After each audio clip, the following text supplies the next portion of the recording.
Streaming now, this is the Wood TV Live Desk.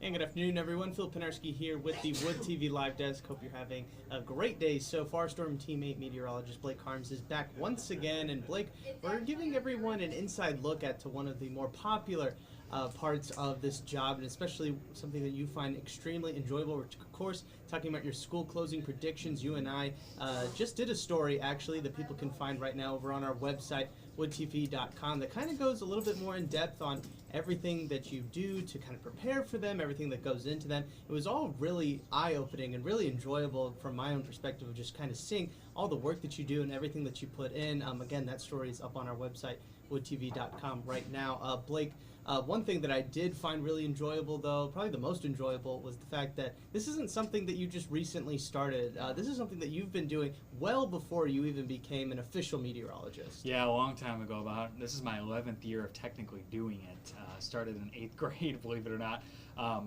and it's obviously grown every year since then. Hopefully anyone who does something for 10 years is halfway decent at it 10 years in, and I'd like to think that I'd gotten to that point. But yeah, it kind of started off as like, people just asking, are we going to have school the next day? And then it kind of blossomed into more and turned into what it is today slowly. Yeah.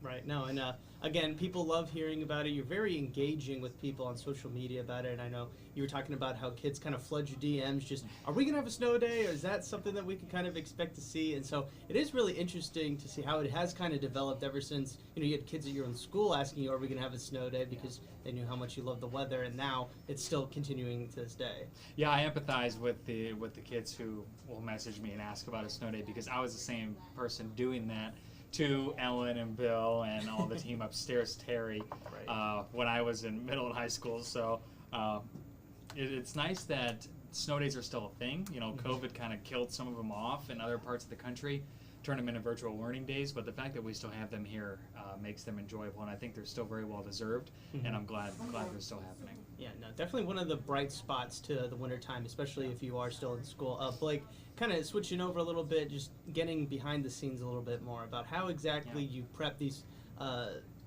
school closing predictions. Obviously, I knew going into it that you are a great meteorologist, so you use that expertise. You use a lot of your experience from past school days, but there was another thing that you mentioned that kind of goes into how you make those predictions, and it also ties into just how kind of connected you are to the community and what you kind of hear leading up to these potentially big snowstorms. Yeah, it's something that's basically impossible to define, but the idea is the more that it's talked about, the more that the potential of a snow day is talked about, it seems like the greater the chances that it will happen. So let's say there's a system coming in on Friday and people have been talking about it since Monday. That tends to, I can't quantify it, but that tends to increase the chances. And I know a lot of folks are hearing that and they're like, yeah, I can't put my finger on it, but I can relate. I know how that goes. So yeah, there's a lot of meteorology involved, but there's also some weird psychology and sociology, I guess, in terms of how people perceive the weather, and it's very complicated. It can be very complicated sometimes. Absolutely. But Blake, you've been making these, as you mentioned, this is your 11th year doing these predictions. What makes them so enjoyable for you? Obviously, being able to connect with viewers who probably don't watch the news on a regular day-to-day basis is awesome. But what specifically really draws you and gets you kind of excited to make these predictions year after year? Well, I think perhaps the most fun part is that it's something that essentially every kid and not parents don't like them as much, but teachers look forward to. And it's one of the few things that everyone can kind of come together and enjoy together.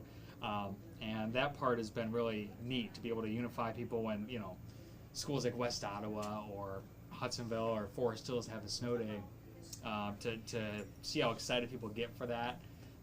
There are a few things that beat it, and it's a very rewarding part of meteorology in such a silly way of, trying to see if kids will have the day off. And again, I think just the fact everyone likes it is what makes it so fun for me. Right, exactly. Add a little bit of fun to the work day for you, Blake. Yes. Kind of wrapping up, though, I'm sure a lot of people watching might be a little concerned to see if there are any school closings in the near future. It's kind of nice out. It's in the 50s right now. Do you see any potential predictions coming up in the near future? Or are we probably good for a little bit? Yeah, I was just looking before I came down here, and to be honest with you, the overall pattern looks warm for the next few weeks leading up to Christmas. So I'd be pretty surprised if we had a a setup that resulted in widespread school closings. Not to say it can't happen, but at this point, I don't see anything through when schools start their Christmas break that would indicate a major potential for me. And of course, that can change, but no, not yet. Typically, January and February are our most punishing months anyway, though.